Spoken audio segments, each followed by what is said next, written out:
এখন অনেক গরম পড়েছে সব জায়গায়।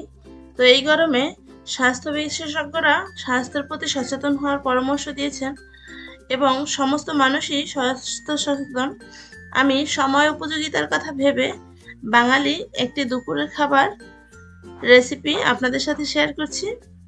খুব সহজে বানিয়ে নেওয়া যায়। এটি দুপুরের খাবারের জন্য অথবা রাতের খাবারের জন্য বানিয়ে নিতে পারেন।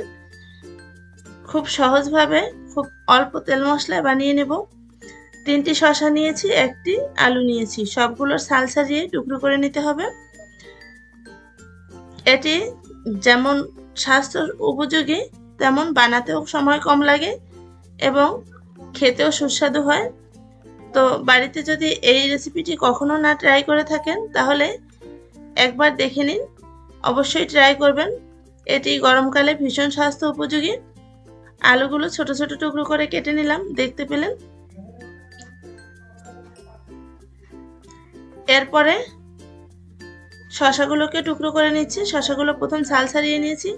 এই শসা তো কাঁচাই খাওয়া যায়, তো এগুলো রান্না করার জন্য এইভাবে সাইজ করে নিচ্ছি। এর ভিতরের যে অংশটা এগুলোটাকে আমি ফেলে দেব, এটা রান্না করা যায় না, এগুলো খেয়ে নেওয়া যায়। দেখুন আমি সমস্ত শসাগুলো কেটে নিচ্ছি। 3টে শসাই টুকরো করে কেটে নিয়েছি, কেটে ধুয়ে পরিষ্কার করে নেব। সুপ্রিয় দর্শক, এইচ কুকিং টিপস চ্যানেলে আপনাদের সবাইকে অনেক অনেক স্বাগত। যারা পুরনো সাবস্ক্রাইবার বন্ধু রয়েছেন তাদেরকে অসংখ্য ধন্যবাদ আমাকে সাপোর্ট করার জন্য, এবং নতুন যারা ভিডিওটা দেখছেন তাদেরকে অবশ্যই অনুরোধ করব আমাকে সাপোর্ট করবেন প্লিজ। 100 গ্রাম চিংড়ি মাছ নিয়েছি। এগুলো আমাদের দেশি চিংড়ি মাছ, মাঠে ঘাটে পাওয়া যায়। এই চিংড়ি মাছগুলো বাজারে 1000 টাকা দরে পাওয়া যায়। আমি এখানে 100 গ্রাম নিয়েছি এই তরকারিটা বানানোর জন্য। চিংড়ি মাছগুলো মূলত কেটে ধুয়ে পরিষ্কার করে নিতে হবে। এগুলোতে ময়লা থাকে, চিংড়ি মাছের পিঠের দিকে ময়লা থাকে, সেটা পরিষ্কার করে বাদ দিয়ে দিতে হবে। দেখুন আমি একটা ছুরির সাহায্যে কেটে নিয়ে বাদ দিয়ে দিয়েছি।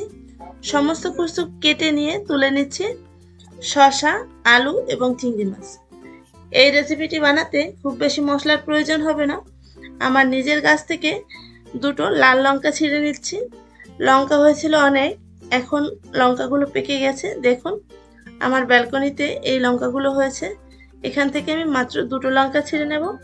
ভীষণ ঝাল এগুলো, দেখতেও সুন্দর। এবার চলে যাচ্ছি রান্নায়। প্রথমে চুলায় একটি কড়াই বসিয়ে দিয়ে মশলাটা তৈরি করে নেব। খুব সহজ মশলা, জিরা ভেজে নেব। আমি 3 চামচ মতন জিরা এখানে দিয়ে দিয়েছি। লো হিটে আস্তে আস্তে করে ভেজে নিতে হবে, হাই হিট দিলে পুড়ে যাবে। কিছুতেই জিরাগুলো পুড়তে দেওয়া যাবে না, তাহলে তরকারিটা সুস্বাদু হবে না, তিতো লাগবে। দেখুন আমি হালকা হিটে লাল লাল করে ভেজে নিয়েছি। এগুলো মূলত গুঁড়ো করে নেব, তুলে ঠান্ডা করে গুঁড়ো করে নিতে হবে। এরপরে একই কড়াইয়ে আমি দিয়ে দিব সামান্য পরিমাণ তেল। এখন গরমের সময় অতিরিক্ত তেল মশলার খাবার একদমই স্বাস্থ্য উপযোগী নয়, সেজন্য সমস্ত কিছু রান্না কম তেলে কম মশলায় তৈরি করতে হয়। তেলে দিয়ে দিয়েছি একটুখানি লবণ আর একটুখানি হলুদ। সেই লবণ হলুদ সহযোগে সেখানে আমি চিংড়ি মাছগুলো একটু ভেজে নেব। চিংড়ি মাছগুলো অল্প একটু ভেজে নিলেই হবে, খুব কড়া ভাজা দিতে হবে না।